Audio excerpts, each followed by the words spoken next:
आप सत्य को छोड़ देंगे तो ईश्वर आपको छोड़ देगा। आप धर्म को पकड़कर धर्मो रक्षति रक्षिता, जब आप धर्म की रक्षा करते हैं तो ईश्वर आपके साथ रहता है, आपकी रक्षा करता है। आजकल के लोगों का ईमान लोगों ने बेच दिया। आज किसी को 10 रुपए दे दो और कहो कि 10 झूठ बोलना है तो वो 10 रुपए में 100 झूठ बोलने को तैयार है। पैसे की वैल्यू है, पर आप सत्य को समझ नहीं पाए, समय को, वक्त को समझ नहीं पाए। पागल कर दिया है इस लोभी जमाने ने। द्रौपदी एक मां है ना, और मां तो ममता की मूर्ति होती है। मां ममता की मूर्ति है, और भला द्रौपदी अपने ममत्व को कैसे छोड़ दे? बताओ भक्तों, मां किसे कहते हैं? अच्छा, पुरुष को कभी मां कह सकते हैं क्या? पुरुष कभी मां बन सकता है? हाँ या ना? क्या पुरुष कभी मां बन सकता है? हाँ या ना? हाँ या ना? नहीं, ऐसा आप कह रहे हैं।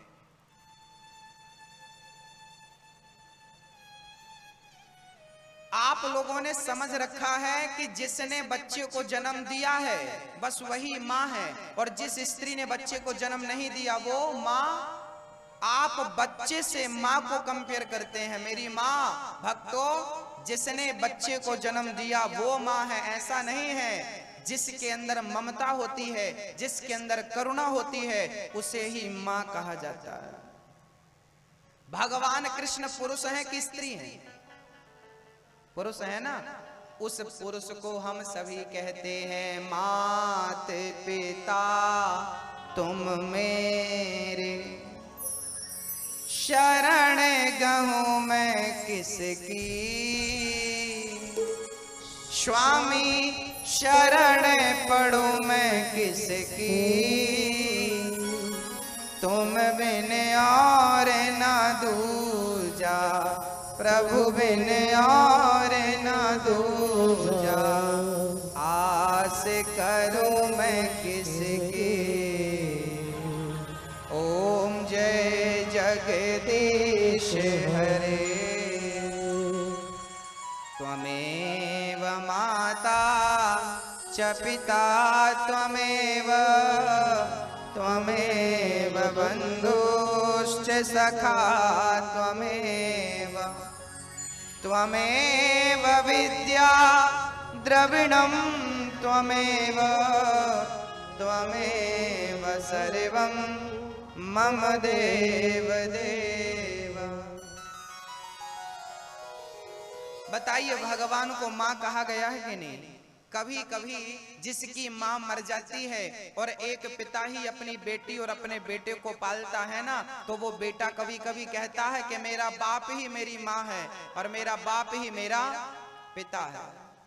एक पुरुष ही मां बनकर अपने बच्चों की सेवा करता है, रक्षा करता है, पालन करता है। तो आज आप समझ लीजिए कि जिसने बच्चे को जन्म दिया, मां किसे कहते हैं? मां मतलब ममता। जिसके अंदर ममता हो, जिसके अंदर करुणा हो, जिसके अंदर सबके प्रति प्रेम हो, वही तो मां है। तू कितनी अच्छी है, तू कितनी भोली है, ओ प्यारी प्यारी है, ओ माँ,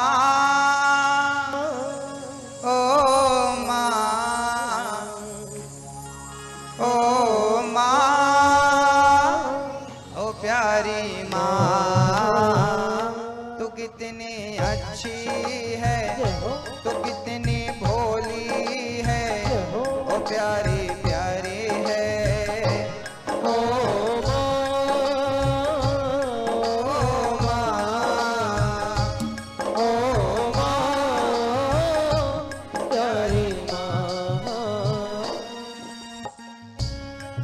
जो दुनिया है ये बन है कांटों का, तो फुलवारी है,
प्यारी माँ।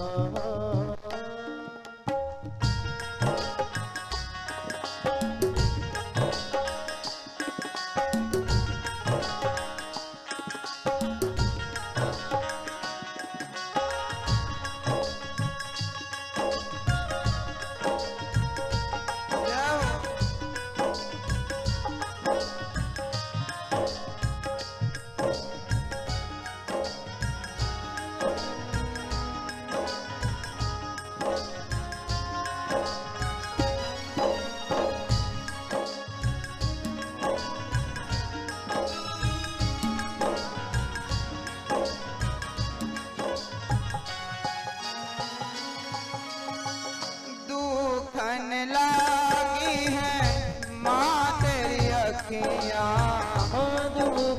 लागी है माँ तेरी अखियाँ, मेरे लिए जागी है तू सारी सारी रतियाँ, मेरी निंदिया पे ओ अपनी निंदिया भी होने वाली है।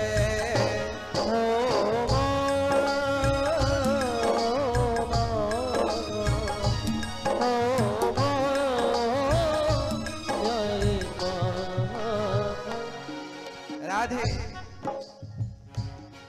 माँ बच्चों के लिए जागती है, बच्चों के लिए सोती है, जो करती है बच्चों के लिए।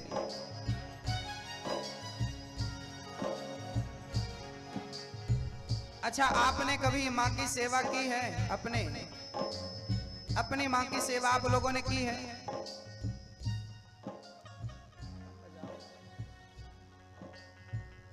आपने अपने माँ की सेवा की है कि नहीं? किस किस ने की है? आपने अपने माँ के चरण दबाए, माँ की सेवा की? अच्छा, आप में से किसकी माँ अभी है? हाथ उठाओ। माँ है? सेवा करते हो कि नहीं माँ की?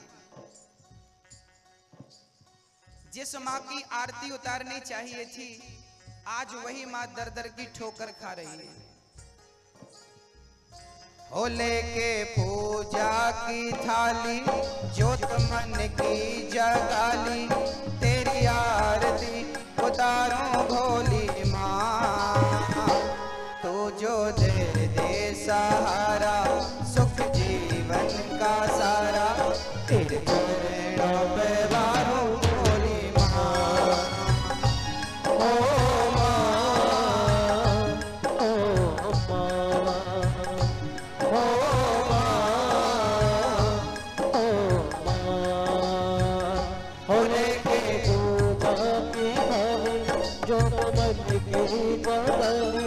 तेरी आरती उतारो भोली माँ, तू दे दे सहारा, सुख जीवन का सारा, तेरे चरणों पे वारो भोली माँ।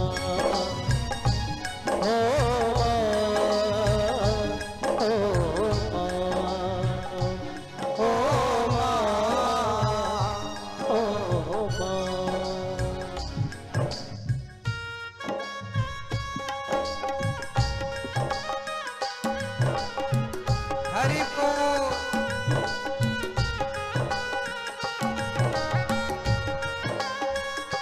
जय हो।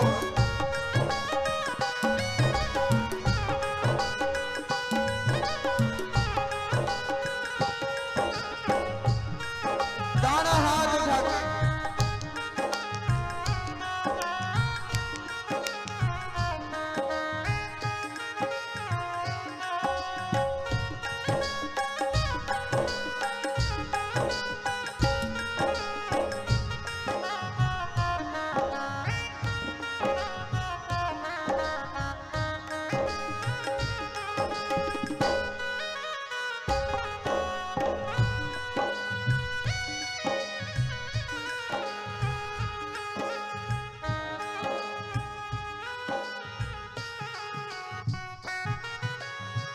अपना नहीं तुझे सुख दुख कोई, अपना नहीं तुझे सुख दुख कोई, मैं मुस्काया, तू मुस्काई मैं रोया, तू रोई मेरे हंसने पे, मेरे रोने पे तू बलिहारी है। ओ माँ, ओ माँ, प्यारी माँ।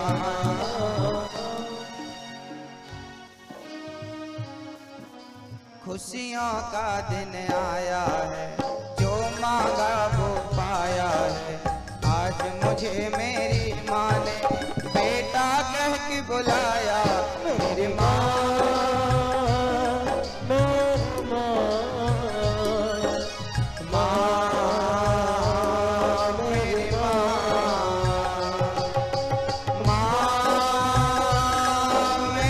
माँ,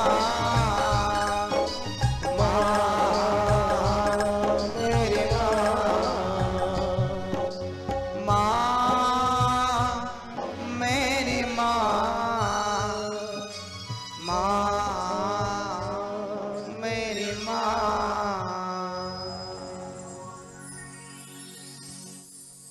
माँ बच्चों की जान होती है, माँ बच्चों की जान होती है। वो होते हैं किस्मत वाले जिनकी माँ होती है। वो कितनी सुंदर है, वो कितनी शीतल है, वो प्यारी प्यारी है। ओ माँ, ओ माँ, ओ माँ, ओ प्यारी माँ।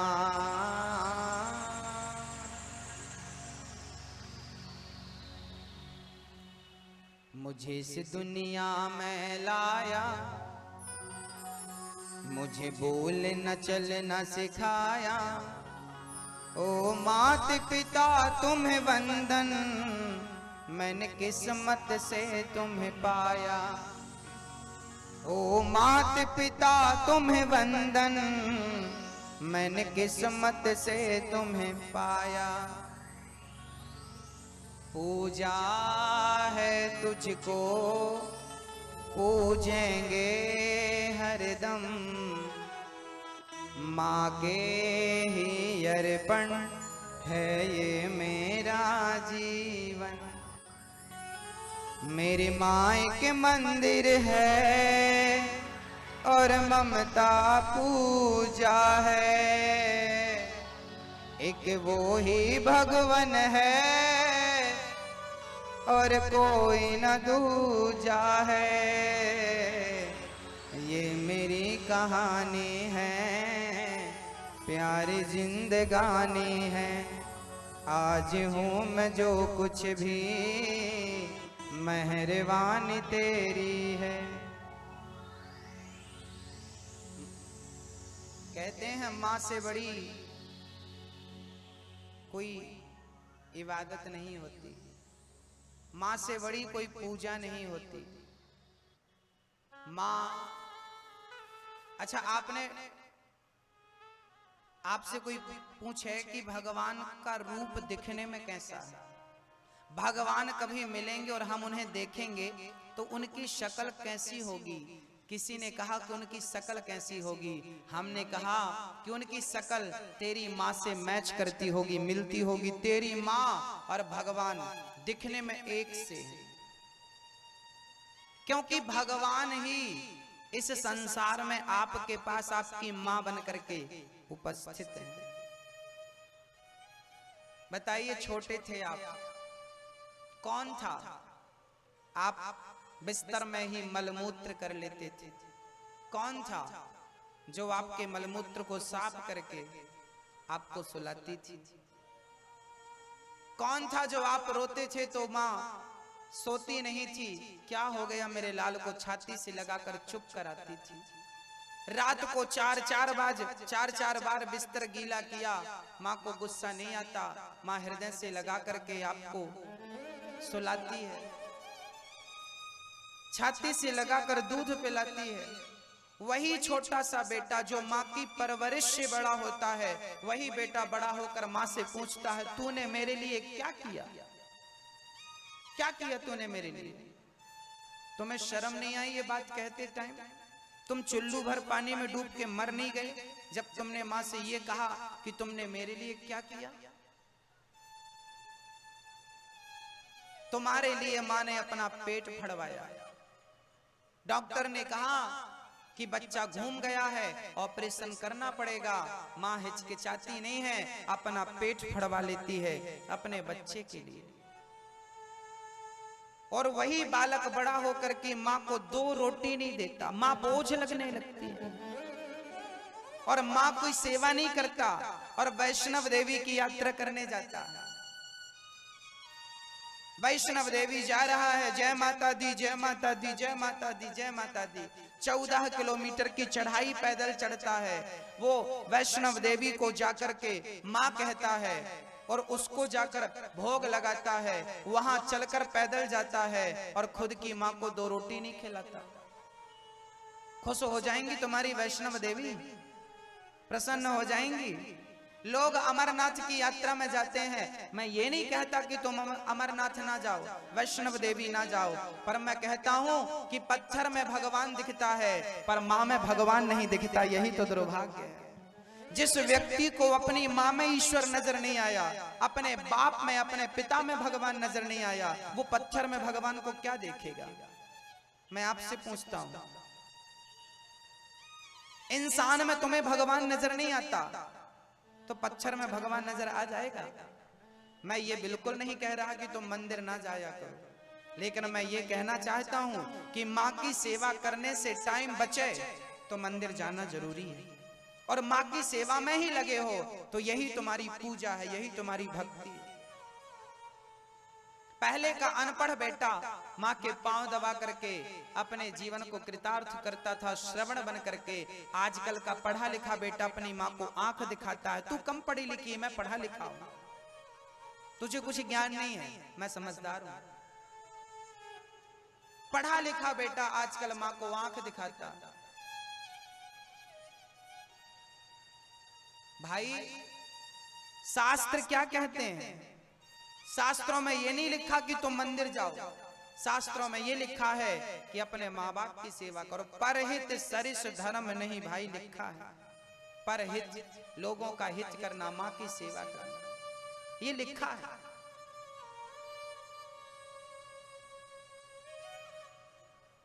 भक्तों,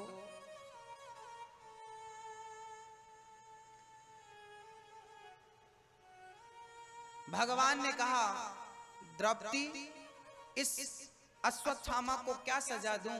द्रौपदी ने कहा छोड़ दो। कन्हैया से पूछा क्या सजा दूं? तब कन्हैया ने कहा, कन्हैया ने कहा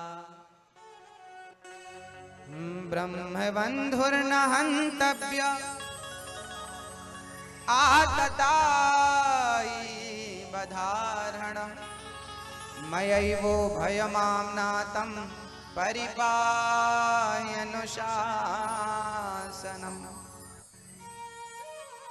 ब्राह्मण को कभी मारना नहीं चाहिए और आताताई को कभी छोड़ना नहीं चाहिए। ये जात से ब्राह्मण है, कर्मों से आताताई है, इसलिए इसे मार भी दो, छोड़ भी दो। जो अपनी माँ को घर से निकाल दे, माँ को दुत्कार दे, वो आताताई नहीं तो क्या है? भक्तों, अच्छा ये बताओ, आपने लास्ट बार अपनी माँ के पांव कब दबाए थे? आखिरी बार याद है आपने आखिरी बार अपनी माँ के पांव कब दबाए थे? क्या कल बीती रात को आपने पांव दबाए अपनी माँ के? कहो, किसने कल अपनी माँ के पांव दबाए थे? हाथ उठाओ जरा। कल आपने अपनी माँ के पांव दबाए थे? पिछले कल। बहुत बढ़िया, मैं आपको प्रणाम करता हूं। मां, जिनकी मां चली गई और आपने सेवा करी है तो आप बहुत भले व्यक्ति हैं। जिनकी मां है, सोने के पहले पांव दबा दो, बड़ा पुण्य मिलेगा। सुन लो क्या कह रही है आपकी बूढ़ी मां। आज बच्चे अपने माँ बाप की सेवा नहीं करते, इसलिए हम वृंदावन में, श्रीधाम वृंदावन में वृद्ध माताओं के लिए वृद्धाश्रम बनाने जा रहे हैं, जहां वृद्ध माताओं की सेवा होगी, उनके रहने की, खाने की सारी व्यवस्थाएं होंगी। ऐसी बहुत सारी माताएं हमारे पास आती हैं और रो रो कर कहती हैं कि बेटा हमें अपने साथ ले चलो, हमारे बच्चे हमारी सेवा नहीं करते। जानते हो, कुछ दिन पहले एक माँ मेरे पास आई और उस माँ ने कहा कि बेटा जब मैं मरूं तो मेरी आखिरी इच्छा है कि जब मैं मरूं तो मेरी चिता को तुम आग लगाना। उसने मुझे कहा कि जब मैं मरूं तो तुम मेरी चिता में आग लगा देना। मैंने कहा माँ ऐसा क्यों कहती हो? उस माँ ने कहा बेटा मेरा एक बेटा है, बहू भी है, नाती पोता सब है, परंतु मेरा बेटा मुझे गिलास भर पानी नहीं देता, बहू दो रोटी नहीं देती, तो जिंदा मैं पानी नहीं पिलाया, रोटी नहीं खिलाई, ऐसे बच्चों से मरने के बाद आग लेने से क्या फायदा। मैं नहीं चाहती कि ऐसा बेटा मुझे मेरी चिता पे आग लगाए। जिसने मेरे जीते जी गिलास भर पानी नहीं पिलाया, रोटी नहीं खिलाई, उससे मैं आग लेकर क्या करूंगी। वो कहती है कि आप मुझे मेरी चिता में आग लगाना। तब मुझे लगा कि पहले मुझे इन माँ की सेवा करनी चाहिए और इन माँ का पुत्र बनकर सेवा करूंगा, तब मैं इन सभी माताओं की इच्छा पूरी कर पाऊंगा। इन माओं का दर्द मैंने देखा, इन माओं की पीड़ा जब हमने सुनी, तब भगवान ने हमसे कहा, बिहारी जी ने, कि आप वृंदावन में जल्दी से वृद्धाश्रम बनाओ और इन माओं को यहाँ लाकर इनकी सेवा करो।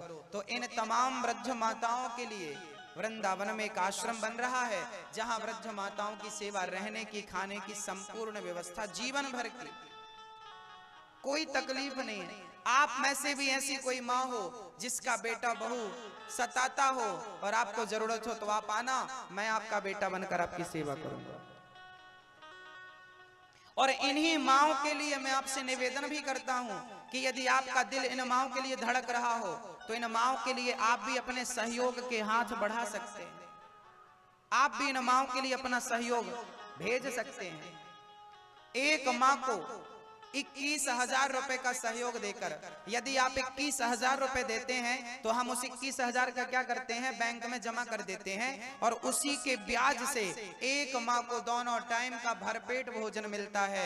आपके द्वारा अन्नदान होता है, आपका दिया 21,000 बैंक में सुरक्षित रहेगा और मेरे और आपके ना रहने पर भी एक माँ दोनों टाइम भरपेट भोजन करती रहेगी आपके इतने से सहयोग से। यदि आप चाहते हैं कि किसी माँ को आप भोजन की व्यवस्थाएं करें, आप किसी एक माँ को सेवा दें, तो आप दोनों टाइम का भोजन दे सकते हैं। एक माँ को, 2 माँ को, आपकी सामर्थ्यता कितनी है ईश्वर जानता है। इस कार्य से आप जुड़ सकते हैं। आप बताइए क्या इन वृद्ध माताओं की सेवा जो हमने करने का संकल्प लिया है, क्या वो सही है या गलत है? आप बताइए। सही है तो हाथ उठाइए, सही है। आशीर्वाद दीजिए कि मैं ये काम करता रहूं आखिरी श्वास तक। मैं ये, आपको नहीं लगता कि सही है काम? तो हाथ उठाओ ना मेरी मां और मुझे आशीर्वाद दो कि मैं ये काम मेरी आखिरी श्वास तक मैं करता रहूं और वृद्ध माताओं की होंठों पे मुस्कान देता रहूं, लाता रहूं। आपका प्यार, आपका सहयोग ही इस कार्य को आगे बढ़ा सकता है। मुझे नहीं पता कि मैं अच्छा कर रहा हूं या बुरा कर रहा हूं, बस मुझे ये पता है कि किसी रोती हुई माँ को हंसाना चाहता हूँ, किसी माँ का सहारा बनना चाहता हूँ। रोटी छीनना तो बहुत लोगों ने सीखा है, किसी की थाली में रोटी डालना ये आप सीख लीजिए। किसी माँ की थाली तक रोटी पहुंचा दीजिए, सहयोग कर लीजिए किसी एक माँ का। इस कार्य से आप जुड़ सकते हैं। जिनको जुड़ना है आप आकर अपना नाम लिखा सकते हैं। आपको प्रमाण पत्र दिया जाएगा, यहाँ से आपको सम्मानित किया जाएगा। आप हमारे आजीवन मेंबर बनेंगे। जिनको सहयोग करना है नाम लिखा दीजिए और आगे चलते हैं कथा की ओर।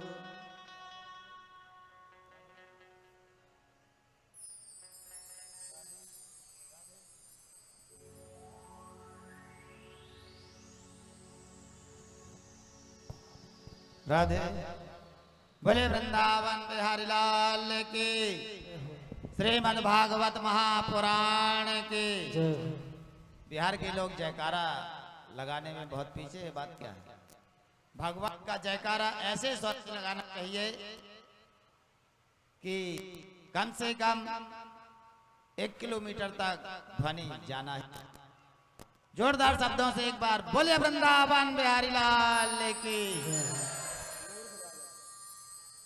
जैसा कि सभी को विदित है, बिहारी जी की महान कृपा, बिहारी जी की प्रेरणा से महाराज जी ने वृंदावन धाम में श्री बिहारी जी की शरण में वृद्ध माताओं के निवास के लिए, उनकी सेवा के लिए एक आश्रम निर्माण कार्य की योजना बनाई है, जो कार्य आगे चलकर वृद्ध माताओं की सेवा देगा और उन्हें रहने की उचित व्यवस्था, भोजन की व्यवस्था और सेवाएं प्रदान होंगी वृद्ध माताओं के लिए। ऐसी माताओं को जो अपने परिवार में दुखित होकर के और एक ऐसा जीवन जी रही हैं, बिलख रही हैं, जो कहती हैं कि नरक से भी बदतर है, ऐसी माताओं की सेवा के लिए महाराज जी ने आगे हाथ बढ़ाया है। हम सभी को मिल करके महाराज जी के साथ आगे बढ़ करके और महाराज जी के इस कार्य में सहयोग प्रदान करके और आगे बढ़ाए, ताकि यह कार्य जल्दी से जल्दी पूर्ण हो करके वृद्ध माताओं की सेवा के लिए तैयार हो सके। कुछ भक्तों ने इस महान कार्य में अपने धन की आहुति देते हुए अपनी संपत्ति को दैवी संपत्ति के रूप में प्रस्तुत किया है। आइए उन महान भक्तों के नाम जानते हैं। श्री सुरजीत सिंह राजगढ़ जम्बू से हैं आपकी ओर से 11,000 रुपए की राशि समर्पित की गई है। जोरदार तालियों से आपका सम्मान किया जाता है। श्री नरेंद्र सिंह जी वाराणसी यूपी से हैं, उत्तर प्रदेश से, आपकी ओर से 5,100 रुपए की राशि भेंट की गई है। श्री राजपाल जी सोनी, आप इलाहाबाद उत्तर प्रदेश से हैं, आपकी ओर से भी 11,000 रुपए की राशि भेंट की गई है। जोरदार तालियों से सभी भक्तों का सम्मान करते हैं। श्री रामेश्वर प्रसाद जी तिवारी छत्तीसगढ़ रायपुर से हैं आपकी ओर से भी 5,100 रुपए की राशि समर्पित की गई है। श्री विजय जी सेठी दिल्ली से हैं, आपकी ओर से भी 5,100 रुपए की राशि समर्पित की गई है। जोरदार तालियों से आप सभी का हार्दिक सम्मान किया जा रहा है। श्री विजय कुमार जी झा लुधियाना पंजाब से हैं, आपने 2,100 रुपए की राशि समर्पित की है। जोरदार तालियों से आपका भी सम्मान किया जा रहा है। महाराज जी की कथाएं अक्सर, जैसा कि सभी को विदित है, YouTube चैनल, टीवी चैनलों में प्रसारित होती रहती हैं, जिनके माध्यम से भक्तगण इस कथा का श्रवण कर और अपनी राशि समर्पित करते हैं। आपके समक्ष आपके नगर में आज महाराज जी विराजमान हैं। आप भी आगे बढ़ करके महाराज जी के इस कार्य को पूर्ण करने के लिए हाथ बढ़ाएं और इस कार्य को पूर्ण करने के लिए सहयोग प्रदान किए करें। जय श्री कृष्णा, जय श्री राधे। बोलिए भक्तवत्सल भगवान की। जैसा कि आपको पता है कि ये कथा भी आप सभी की है, इसलिए आपके 2 दायित्व हैं। ये कथा आपकी है तो इस कथा में आपको तन मन और धन से सहयोग करना चाहिए। इस कथा के लिए जिन भक्तों को सहयोग करना है, पीछे ऑफिस बना हुआ है, उसमें जाकर अपना नाम दर्ज कराएं, ताकि आपके सहयोग से आपके नगर में जो भागवत हो रही है वो निरंतर गंगा प्रेम की, भक्ति की बहती रहे। अश्वत्थामा को द्रौपदी ने कहा, इसे मारो मत। अर्जुन ने सिर की मणि निकालकर अश्वत्थामा को नगर से निकाल दिया। अश्वत्थामा बड़ा दुखी हो गया कि मुझे घर से अपमानित करके निकाला, मैं इसका प्रतिशोध जरूर लूंगा। अर्जुन ने जब अपमानित करके अश्वत्थामा को निकाला, अश्वत्थामा ने ब्रह्मास्त्र चला दिया उत्तरा का गर्भ नष्ट करने के लिए। उत्तरा गर्भवती थी। ये उत्तरा कौन है? उत्तरा है अभिमन्यु की पत्नी। अभिमन्यु महाभारत में प्राण त्याग चुके थे युद्ध में। गर्भवती थी उनकी पत्नी। उस पत्नी के गर्भ को नष्ट करने के लिए उत्तरा के अश्वत्थामा ने ब्रह्मास्त्र चलाया। उत्तरा दौड़ी दौड़ी कृष्ण के चरणों में आकर कहने लगी, पाहि पाहि महायोगिन देव देव जगत्पते, नान्यं त्वद्भयं पश्ये यत्र मृत्युः परस्परम्। पाहि पाहि महायोगिन। उत्तरा चरणों में गिर पड़ी, कन्हैया मेरा छोटा सा बच्चा अभी जन्म भी नहीं लिया, उदर में है, और अश्वत्थामा ने उस बच्चे को मारने के लिए ब्रह्मास्त्र चला दिया। हे प्रभु, हे दीनानाथ, दीन बंधु, पतित पावन, भक्त वत्सल, करुणा निधान, मेरे पुत्र की रक्षा करो। तब भगवान ने अंगूठे के बराबर रूप बनाया और उत्तरा के गर्भ में प्रवेश करके भगवान ने उत्तरा के गर्भ की रक्षा की।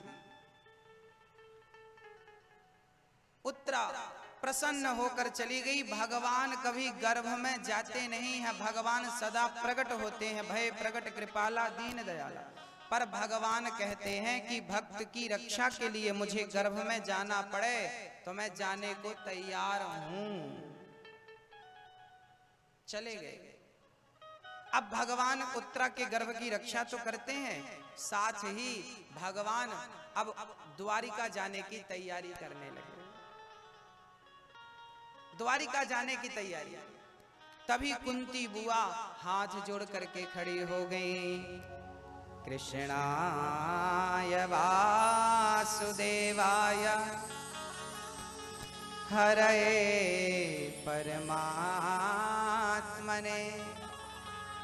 प्रणतक्लेशनाशाय गोविंदाय नमो नमः। कृष्णाय वासुदेवाय देवकी नंदनाय च नंद गोप कुमाराय गोविंदाय नमो नमः। आज कुंती बुआ हाथ जोड़कर खड़ी हैं। कन्हैया बोले, बुआ जी आप मेरी माँ हो, बुआ हो, आप मेरे सामने हाथ जोड़ के क्यों खड़ी हो? कुंती ने कहा, कन्हैया आज मैं तुझसे कुछ मांगना चाहती हूँ। क्या मांगना चाहती हो बुआ? मांगो, मैं तो तैयार हूं, बोलो क्या चाहती हो? कुंती बुआ ने कहा, केशव मुझे कुछ ज्यादा नहीं, थोड़ी सा चाहिए। क्या मांगो तो सही बुआ। भक्तों, आज कुंती माँ ने वो मांग लिया जो भगवान के पास था ही नहीं देने के लिए। कुंती ने कहा, कन्हैया मुझे दुख चाहिए, दुख दे दो।